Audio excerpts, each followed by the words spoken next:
Bonjour et bienvenue à toutes et à tous. Aujourd'hui dans cette vidéo, je vais vous parler de panneaux solaires thermiques pas chers. On va voir ensemble quels sont les prix des différents panneaux thermiques et comment vous pouvez faire pour réduire au maximum la facture de votre installation. L'objectif, c'est qu'à la fin de cette vidéo, vous ayez une idée de l'installation qui correspond le mieux à votre budget. On se lance tout de suite, c'est parti! Je suis Lola de Nouvelle Ère Énergie. Durant la lecture de cette vidéo, je vous encourage à me poser vos questions en commentaire. J'y répondrai le plus rapidement possible. Vous pouvez aussi vous abonner à ma chaîne sans oublier de cliquer sur la petite cloche pour profiter de tous mes conseils pour réduire votre facture d'énergie. Les panneaux solaires thermiques permettent de produire de l'eau chaude sanitaire.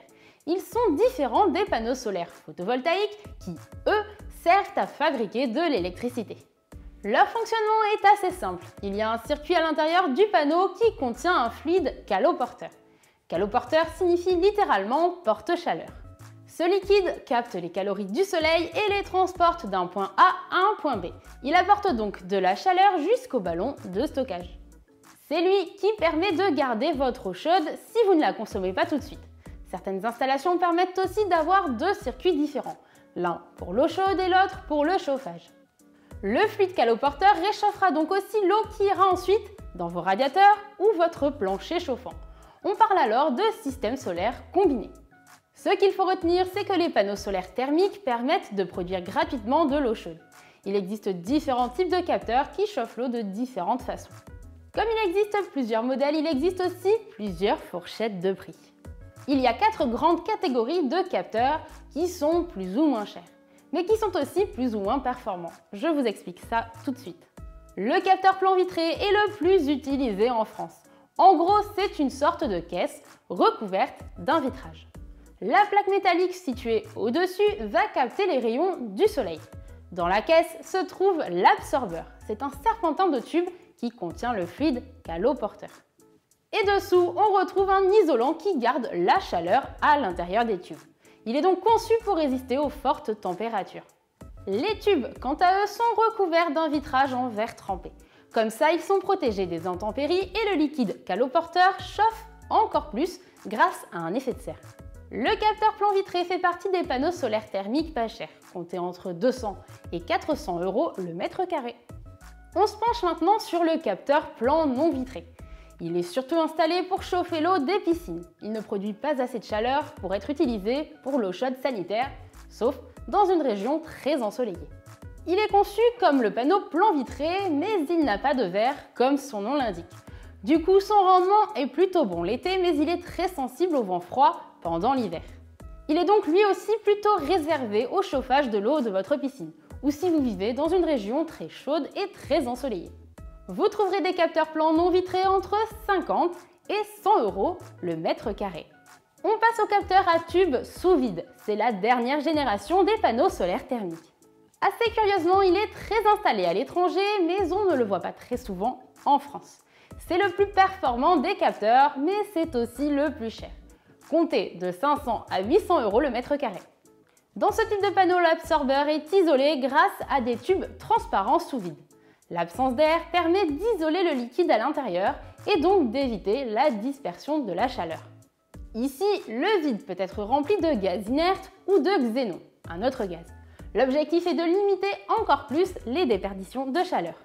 Si vous habitez dans une région peu ensoleillée, ça peut vraiment valoir le coup de vous intéresser au capteur à tube sous vide. Il s'échauffe plus rapidement, donc il est plus efficace l'hiver, le matin et le soir. Je dois aussi vous parler du chauffe-eau solaire monobloc, même si ce n'est pas juste un panneau. Le chauffe-eau solaire monobloc est, comme son nom l'indique, une installation en un seul bloc. C'est-à-dire que le ballon et les capteurs sont sur le même châssis. En gros, le ballon de stockage d'eau chaude n'est pas placé dans la maison, mais directement au-dessus des capteurs solaires. L'inconvénient, c'est que le ballon étant à l'extérieur, il y a beaucoup plus de déperdition de chaleur. La nuit, l'eau refroidit et l'hiver aussi. Du coup, il vaut mieux l'installer pour un camping-car ou une petite maison bien isolée. Vous pouvez aussi l'envisager si vous vivez dans une région très ensoleillée et chaude. Question prix, c'est le chauffe-eau solaire le moins cher du marché, mais on ne peut pas le comparer avec le prix des autres capteurs thermiques. Il n'est jamais vendu seul. Le système vous coûtera entre 150 et 3000 € en fonction de la taille du ballon. Un de ces systèmes vous intéresse? N'hésitez pas à prendre contact avec nos techniciens conseillers pour obtenir un devis gratuit. Cliquez sur le bouton qui s'affiche autour de moi et on vous rappelle.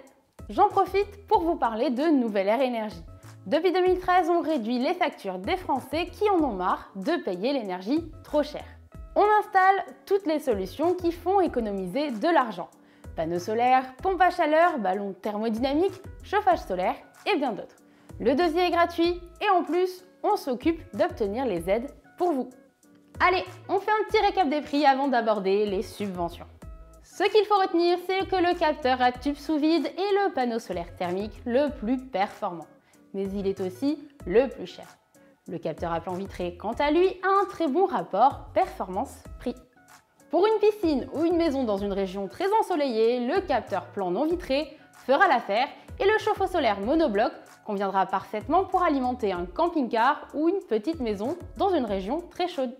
Le chauffe-eau solaire monobloc, c'est celui qui coûte le moins cher si on prend en compte les capteurs et le ballon. Et bien sûr, quand on parle de prix, il faut aussi déduire les subventions de l'État. On y vient tout de suite. Ce qui est plutôt pratique, c'est qu'il existe plusieurs subventions. Comme certaines sont cumulables, ça réduit pas mal votre investissement. C'est le cas par exemple de MaPrimeRénov'. Depuis le 1er janvier 2020, elle remplace le crédit d'impôt pour la transition énergétique, ou CITE, et l'aide de l'ANA, Habiter mieux, Agilité. C'est la principale aide de l'État à la rénovation énergétique. En 2021, tous les propriétaires, occupants et bailleurs peuvent en bénéficier, ainsi que les copropriétés. Ça dépend quand même des ressources du foyer car elle est destinée à aider ceux qui en ont le plus besoin. Sachez que MaPrimeRénov' peut être cumulée avec les certificats d'économie d'énergie. Cette aide des fournisseurs d'énergie s'adresse aux propriétaires occupants et bailleurs, mais aussi aux locataires. Pour en bénéficier, il faut faire appel à un professionnel qualifié RGE, reconnu garant de l'environnement. Il existe également d'autres subventions dont les montants et les conditions d'attribution peuvent varier. Si vous avez besoin d'aide pour vous y retrouver, n'hésitez pas à me décrire votre situation dans les commentaires. Pour avoir des panneaux solaires thermiques pas chers, vous serez peut-être tenté de passer par un kit. On regarde ce que ça vaut. Si vous êtes arrivé jusqu'ici dans la vidéo, c'est sûrement parce qu'elle vous plaît. Alors n'hésitez pas à aller mettre un pouce en l'air juste en dessous. Ça m'encourage à continuer de vous partager mes solutions pour réduire votre facture d'énergie. Si jamais vous voulez installer vous-même vos panneaux, vous pouvez commander un kit sur Amazon par exemple. C'est facile, rapide et vous ne payez pas de main-d'œuvre. À côté de ça, il y a quand même pas mal d'inconvénients. Il faut se débrouiller en bricolage, vous ne profitez pas des assurances que peuvent avoir les installateurs pros, vous prenez le risque d'avoir une installation moins rentable.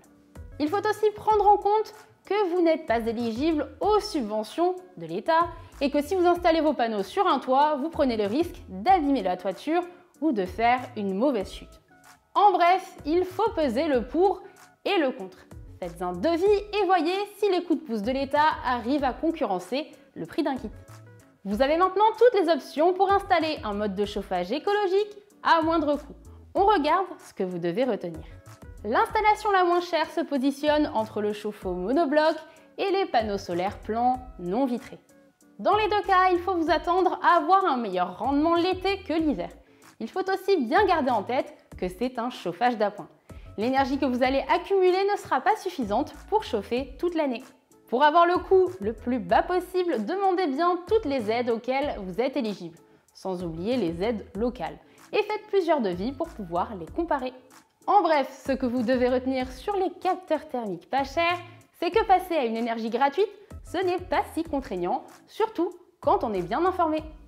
Cette vidéo est terminée et je vous remercie de l'avoir regardée. En attendant la prochaine, je vous encourage à aller jeter un œil aux vidéos que j'ai déjà publiées. À très bientôt sur la chaîne.